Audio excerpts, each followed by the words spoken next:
Beautiful people, what's happening? Today we're going to be making an incredible raw vegan pistachio and orange cheesecake. This is absolutely divine. A recipe that was very kindly given by Aaron Calder. It's absolutely delicious and I really hope you get to enjoy this one. I'll give you an intro to Aaron further down in the video, but in the meantime, let's prep.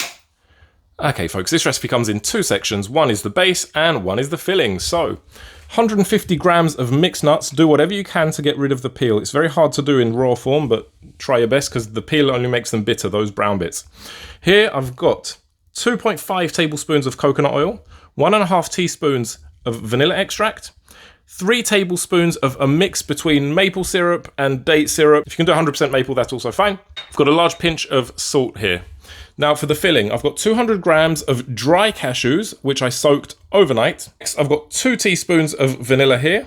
I've got the juice of a large orange and the zest that came with it. Here I've got 125 grams of coconut oil, half a teaspoon of spirulina powder, half a cup of, again, same syrup mix. And here I've got a large handful of pistachios. So what I'm gonna do now is add the base ingredients into this and get it to a crumbly texture.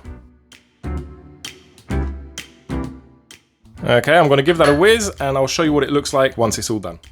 There may come a point once you've started mixing it that you can see that there's still some large chunks in there. So I'm just gonna use my trusted spatula here and I'm just gonna push them down and mix them back in. All right, so this is the kind of texture that you're looking for. Some bigger bits, some smaller bits. I've just licked the spatula. This is delicious. So just let that sit there. We'll work on the filling and then we'll lay this. As a first step, what I'm going to do is add the cashews and the pistachios. I want to get them creamed up with the coconut oil and I'm going to start off with half of the amount of the orange. Then I'm going to add in the spirulina powder because I want to gauge the color of it because I know that the syrup that I'm using is quite dark, so I may not use all of it. So just bear that in mind.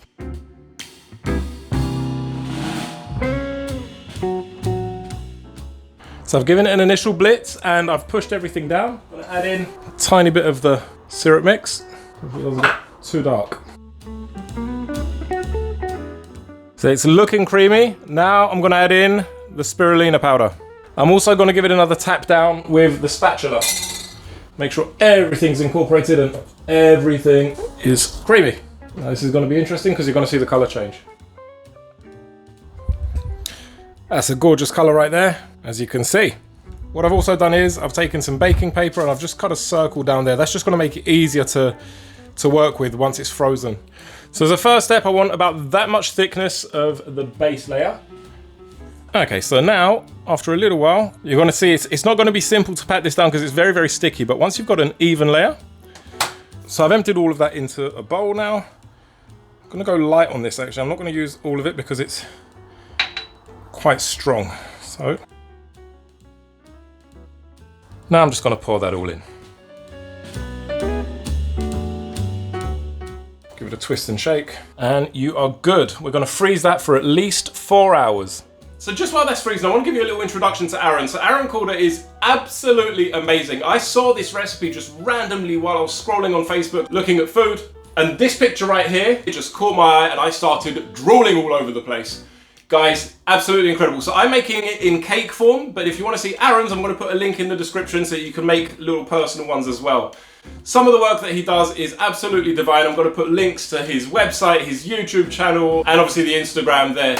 Folks, I've already tried this and let me tell you, it's amazing. Let's continue.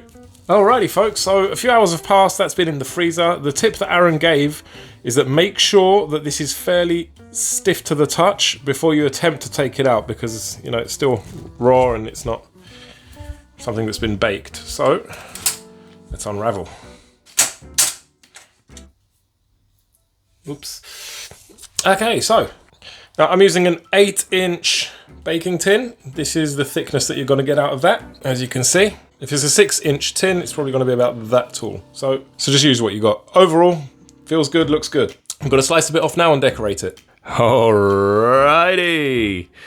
Ladies and gentlemen, check it out, right? So, it was very important to me to keep this as true to the original because I fell in love with the photo itself before I even thought of trying the idea. And it's just a beautifully executed work of art, what Aaron did, and just being able to recreate that is a lot of fun.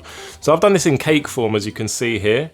I've decorated the pistachios there. Now, these are oranges which I dried myself. Now, I'm not a raw vegan. I do not belong to that world at all. So I used an oven to dry these up, but if you live in a hot country, you can just put them out in the sun. And also just a little bit of salt to get them extra moisture out. But overall, this is a very, very nice, lovely looking treat. So I'm gonna try the non-prepped ones. So that's been out of the freezer for about 15 minutes already. I'm gonna cut it open, give a bite just to see what the texture's like, and the taste, obviously. I'm gonna make this the least satisfying looking taste test. Just going straight in from there. Okay, let's ruin it. Don't worry, this is all gonna be me eating it anyway, so I ain't sharing this. Righty, let's give it a shot. So it's melted fairly well. Texture-wise, it's fluffy. Let's have a look. Oh my goodness. The orange and the pistachio are flipping amazing. Oh my days. That's bloody delicious. Wow. I'll tell you what, right? When I reached out to, I didn't even know this was raw vegan. It's probably the first time I've ever done anything raw vegan because I've never seen anything raw vegan look so appealing that made me want to try it until now. This is bloody amazing. Tomorrow that's gone in my belly. Wow. Guys, I hope you enjoyed this video. If you did, hit the like button, hit subscribe. Do please leave a comment down below. I love reading your comments. And by all means, make this cake. This is absolutely lovely. I will see you on the next one. Ciao for now. Have a good one.